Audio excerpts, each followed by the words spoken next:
Rank lists are so important because it's going to determine the next 3 to 5 years of your life. And if you know me, I spent a lot of time on deciding how my rank list would be because I am an overthinker. I wanted my rank list to be set up in a perfect way. So I think I'll be the perfect person to tell you guys what you should be considering when you are making your rank list. So let's get started. If this is your first time watching any of my videos, welcome. I am a dermatology resident and I created this channel for anyone who's thinking about or currently training in medicine. If this sounds like something you're interested, be sure to subscribe to my channel now. So I made a set of tips and I have not listed it out in order. However, I am saving the best tip for last, as well as the things that you definitely shouldn't do with your rank list. So first things first, when you're creating your rank list, you definitely want to decide what you prioritize in a program. Here are the things that you should be considering. Location. You should definitely be thinking about where you want to be geographically. I knew I wanted to be in a city. I knew I wanted to be up north, closer to my family. So I had already known where I was going to rank programs based on location. Support. Like I said before, my family is more up east, up in the northeast areas. And so I wanted to be somewhere where family would be. A lot of people in a geographical region which is close to family or friends. Some people don't really care about this. It'll be up to you. When thinking about the program now, these are the things that you need to be considering when you're choosing the specific program for its attributes. How did you like the program in general? How did you feel when you were at the interview? Did you feel like you fit in, that you could see yourself as a resident who would thrive there? Think about that. The next thing you should be thinking about is the percent of the residents who pass the boards. For dermatology, most people pass the boards, so I don't remember too many programs saying that people fail the boards, but always consider how many people pass their boards at the end of residency. Consider the size of the program, and this really varies based on what specialty you're in. For internal medicine, some people would prefer a smaller program rather than a bigger program. As a derm resident, I wanted a bigger program rather than a smaller program. I like having more personalities to work with. And however, the average derm program is 4, so I knew I didn't really want to be in a program that had 1 or 2 residents. I really liked programs that had 4 to 6 residents. This is really, once again, going to be up to your preferences. Think about what kind of educational experience you will get at the program. Do they prioritize protected time for education, such as do they have a protected lunch hour where residents get to learn? Do they have a protected afternoon time where residents get to learn? Do they have research opportunities, especially for those of you who are considering fellowship? You do want to go to a program that allows you to have a lot of research experience, and so that's something you should be thinking about as well. Does the program have fellowships? This is really important because most programs favor their own.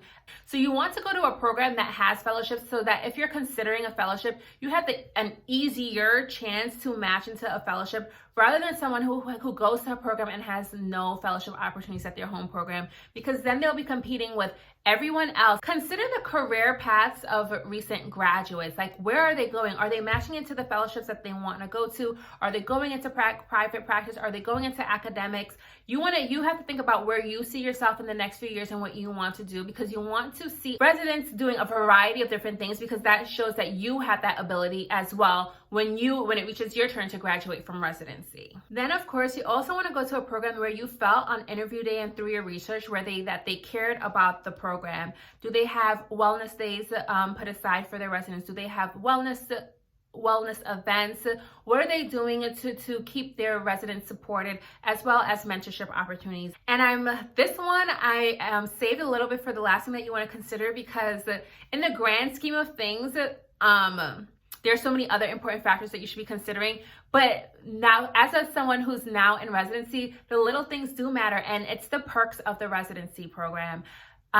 Programs that pay for parking, programs that pay for food stipends. Actually, when you are a busy resident, things like that matter and are so helpful when you're saving money from parking. Currently, I am in the city and I pay about $200 something a month for parking, and that's discounted. When I was doing my intern year program, I was paying, I think, about $10 to $14 per month. So you see the how much my expense changes. There are some places that I interviewed at where parking was free for residents.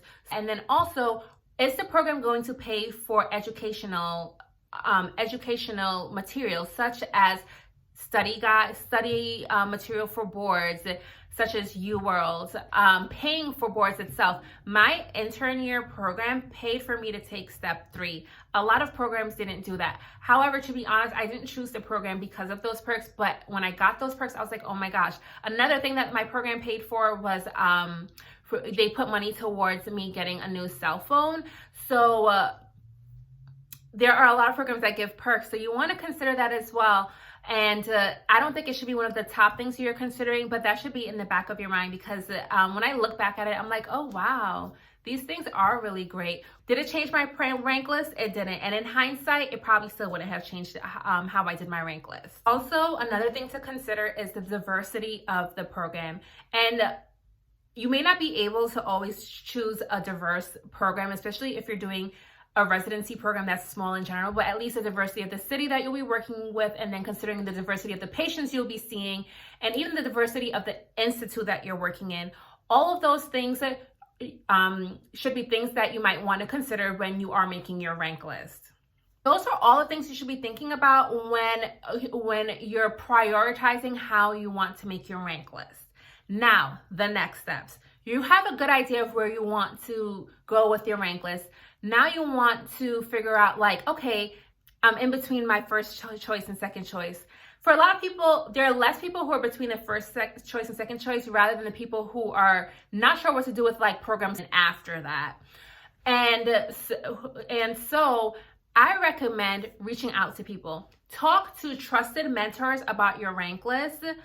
And then also talk to people who you know in the program. And of course, you don't even need to say that you're considering like where to go with your rank list, but just asking them about questions that you still have about the program.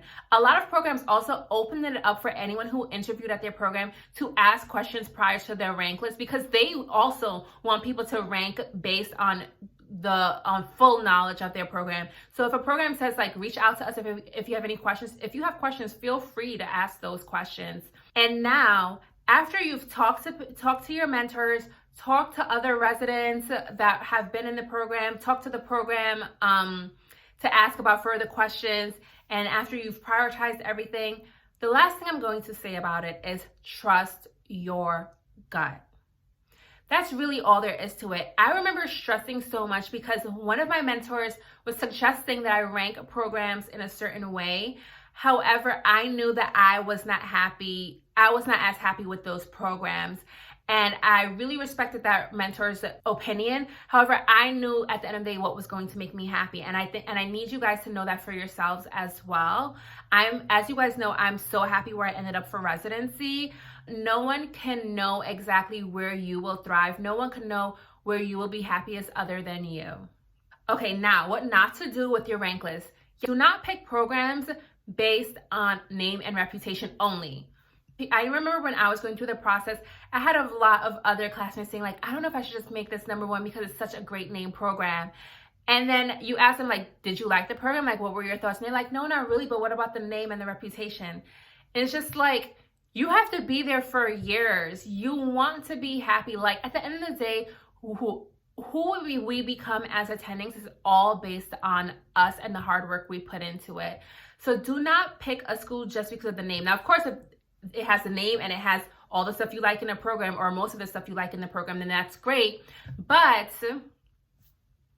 don't pick it just based on the name. I specifically spoke with someone who chose a program based on the name, and they told me how much they were super unhappy in their program and they were just like counting down until they could leave their program. And so I don't want that for you all. Another tip, and I hope someone told you this before, do not rank programs based on where you think they will rank you. Like there's no way you could know where a program's going to rank you unless they told you, and I don't know about programs telling people where they're going to rank them. I don't even know if that's like allowed. So just rank it based on you. According to the way the algorithm works, it favors the applicant. So just rank it based on what you want. And don't be like me and change your rank list the night before. Luckily, I didn't change like my top 5 programs anyway. It was like one of the later programs, but just don't do it. Trust yourself, trust your instincts, and just once you send in that rank list, just don't even think about it again. I know the rank list is super stressful, but you're going to get through it. You're going to send it in and you are going to do great in your futures, okay? If this was helpful to you all, press that like button and leave a comment and let me know. What are you concerned mostly about about making your rank list? Do you have any hesitations? And of course, if you have questions, let me know. If you like what you heard and you want to hear more advice from me, press that subscribe button. I have a lot more videos and a lot more topics to talk about. It was great chatting with you all, and I hope to see you guys at my next video. Bye.